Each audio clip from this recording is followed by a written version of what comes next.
আমি স্নেহা আর আপনারা দেখছেন ডিসকভার উইথ স্নেহা। আজকের ভিডিওতে দেখাবো হরিদ্বারের বিভিন্ন মন্দির ও আশ্রম। আমরা যাব পাবনধাম মন্দিরে, তারপর শান্তিকুঞ্জ আশ্রমে, ভারত মাতা মন্দির ও মঙ্গল কলস মন্দিরে, মাতা লাল দেবী মন্দির ও বৈষ্ণো দেবী মন্দির, তারপরে যাব শ্রীরাম মন্দিরে, তারপর ইন্ডিয়া টেম্পল ও সর্বশেষে অমরাপুর গঙ্গার তীরে এই হরিদ্বারের যাত্রা শেষ করব। আজকের দ্বিতীয় দিন। প্রথম দিনে আমরা ঘুরেছি মা মনসা দেবী ও মা চণ্ডী দেবীর মন্দিরে ও দেখেছি হরকিপৌড়ির ঘাটের দিব্য গঙ্গা আরতি। দ্বিতীয় দিন হরিদ্বারের কিছু দর্শনীয় মন্দির ও আশ্রম ঘুরে দেখব। আমরা আজকে একটি অটো ভাড়া করে নিলাম এই মন্দিরগুলো দেখার জন্য। এই হরিদ্বারের এই পুরো ট্যুর করতে প্রায় 4 থেকে 5 ঘন্টা লাগবে। প্রথমে আমরা এলাম পাবনধাম মন্দিরে।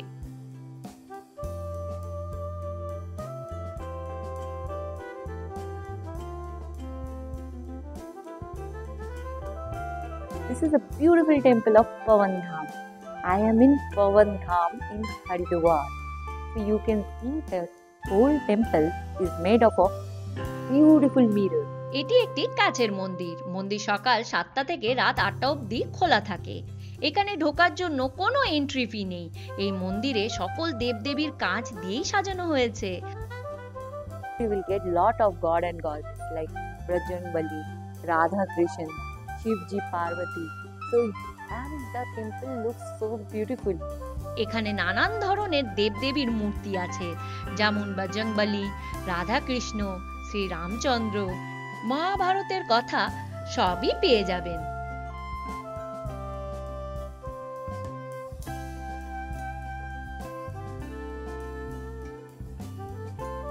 এই মন্দিরে সকল দেবদেবীদের কাঁচ দিয়েই সাজানো হয়েছে ও সাথে আছে নানা রকম রঙিন পাথর, যা এই মন্দিরকে একটি অনবদ্য নতুন রূপ দিয়েছে। মন্দিরে কাছের অনন্ত প্রতিচ্ছবি বা ইনফিনিটি মিরর এফেক্ট দেখতে পাবেন। So this is a must visit place. Jai Shri Ram.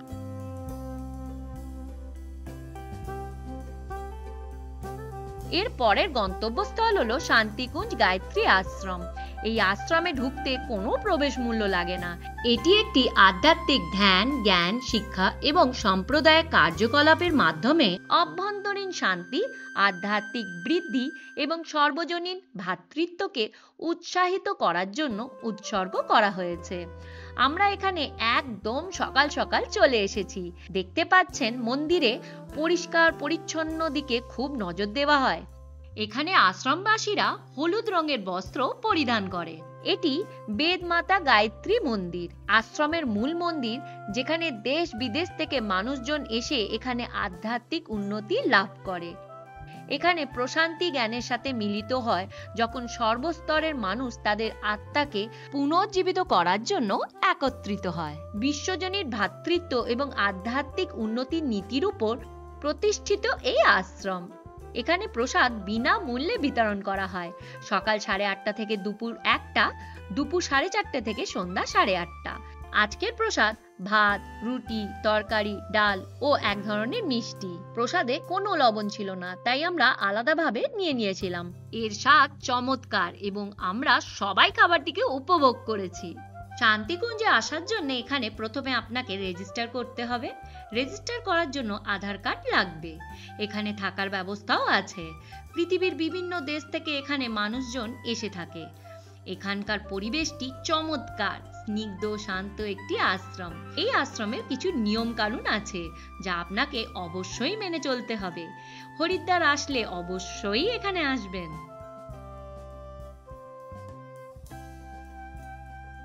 এরপর আমরা চলে গেলাম ভারত মাতা মন্দিরে।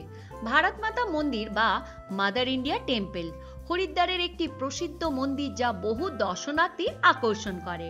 180 ফুট উচ্চতার 8তলা মন্দিরটি মার্বেল পাথরে সুন্দরভাবে খোদাই করা, যা প্রথাগত দেবদেবীর পরিবর্তে ভারত এবং এর বৈচিত্র্যময় সংস্কৃতি মানবচরিত প্রতিনিধিত্ব করে। আমি এখন ভারত মাতা মন্দিরের সামনে। এই মন্দিরটি 8 তলা এবং এখানে ভারত মাতার মূর্তি প্রতিটি তলায় বিভিন্ন খণ্ড বা থিম আছে। চলুন দেখা যাক। মন্দিরের প্রথম তলায় ভারত মাতা এক হাতে দুধের পাত্র এবং অন্য হাতে ধানের গুচ্ছ ধরে আছে। মন্দিরে যাওয়ার জন্য লিফটের ব্যবস্থাও আছে।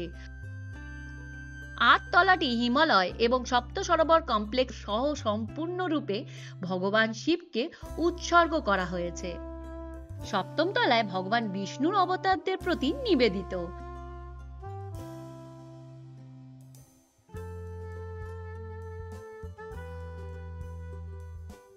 গঙ্গা মাতা, আশাপুরী দেবী, শেলপুত্রী, ব্রহ্মচারিণী, আম্বাজি এবং আরো অনেক দেবী শক্তি বিভিন্ন রূপ ভারত মাতা মন্দিরের ষষ্ঠ তলাতে রয়েছে।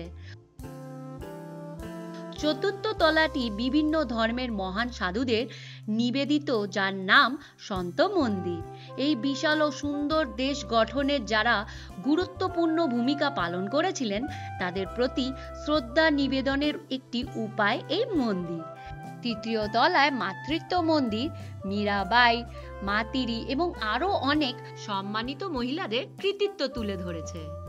পঞ্চম তলায় ভারতের ধর্মনিরপেক্ষতার প্রতিনিধিত্বকারী একটি বিশাল সমাবেশ কক্ষ রয়েছে। হলের দেওয়ালগুলি ঐতিহাসিক তথ্য এবং চরিত্রগুলি প্রদর্শন করা আছে। আমরা সাই মন্দিরও দর্শন করেছিলাম।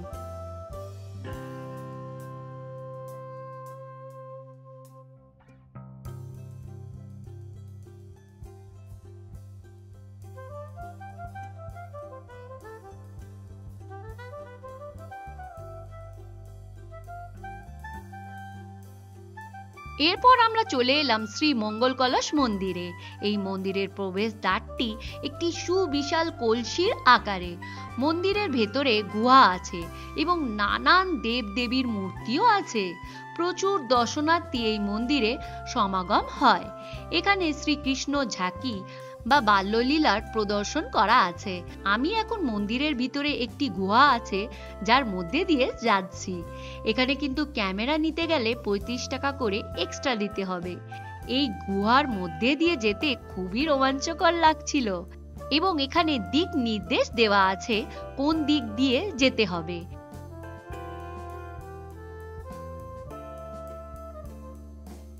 মা কালী, মা দুর্গা, মা গঙ্গার মতো দেবীর শক্তির মূর্তি এখানে রাখা আছে। সেই সাথে এখানে মূর্তির মাধ্যমে বিভিন্ন হিন্দু পৌরাণিক কাহিনী চিত্রিত করা হয়েছে। শৈশব থেকে নশ্বর জীবন শেষ অবধি ভগবান শ্রীকৃষ্ণের পুরো গল্পটি এখানে মূর্তির মাধ্যমে বর্ণনা করা আছে।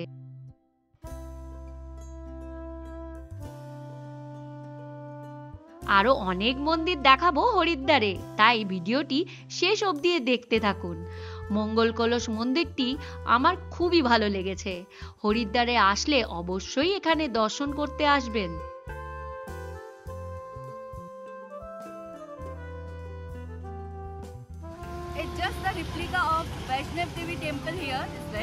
আমি এখন চলে এসেছি একটি মন্দিরে যা জম্মুতে অবস্থিত বৈষ্ণো দেবী মাতা মন্দিরের অবিকল রেপ্লিকা।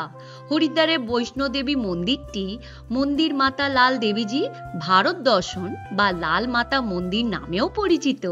যেহেতু বৈষ্ণো দেবীর দর্শনের জন্য সবাই জম্মুতে যেতে পারবেন না, তাই তীর্থযাত্রীরা সহজেই ভারতের 7টি পবিত্র শহরের অন্যতম হরিদ্বারে গিয়ে মাতা রানীর আশীর্বাদ পেতে পারেন। মন্দিরে 3টি প্রধান দেবী রয়েছে, দেবী লক্ষ্মী, সরস্বতী এবং কালী। বিশ্বাস করা হয় যে এই 3টি দেবী মহিষাসুর রাক্ষসকে বধ করার জন্য মাতা বৈষ্ণো দেবী হয়েছিলেন। জয় বজরংবলী কি জয়।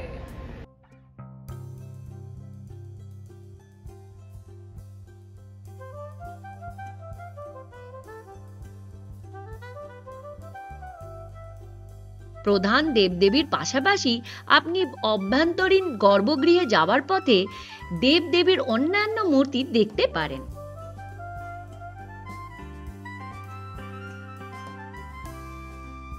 12টি জ্যোতির্লিঙ্গের প্রতিরূপ এখানে মন্দির ক্যাম্পাসে আরেকটি আকর্ষণ।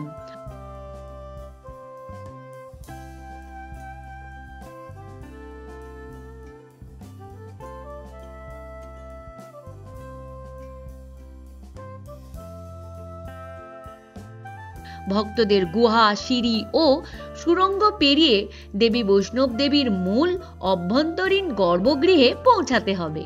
এটি বিশ্বাস করা হয় যে বৈষ্ণব দেবীকে ভক্তির সাথে প্রার্থনা করলে ভক্তের সমস্ত ইচ্ছা পূর্ণ হয়।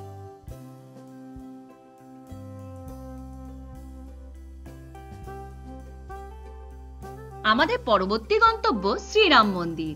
এখানে রাম, সীতা ও লক্ষ্মণের মূর্তি পাবেন। এখানে রামায়ণের অনেক মূর্তি ও ছবি রয়েছে।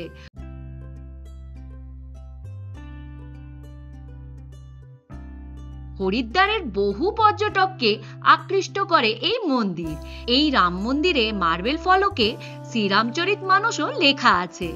আপনি যদি হরিদ্বারে থাকেন তবে এই মন্দিরটি অবশ্যই দেখতে আসবেন। আমাদের পরবর্তী গন্তব্য আচার্য বেলা ভারত মন্দির। এই মন্দিরে আপনি বিভিন্ন ভারতীয় মন্দিরের দেব দেবী দেখতে পাবেন।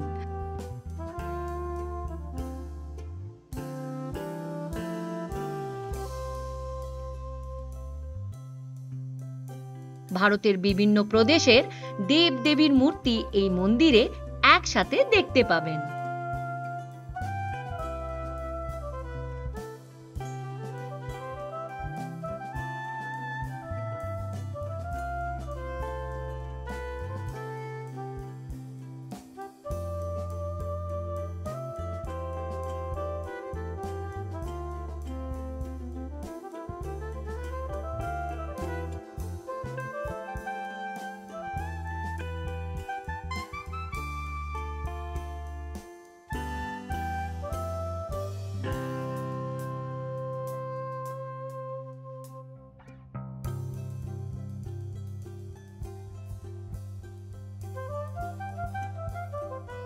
আজকের শেষ স্পট অমরাপুর ঘাট। এখানে ভিড় কম, সুন্দর করে সাজানো গঙ্গার ঘাট।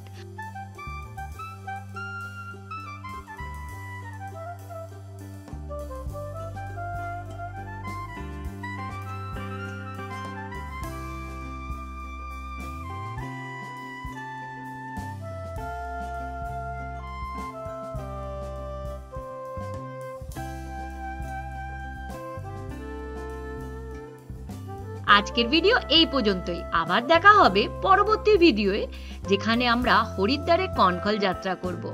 আশা করি ভিডিওটি ভালো লাগলো। প্লিজ লাইক, কমেন্ট ও শেয়ার করে দেবেন। Thank you, bye by.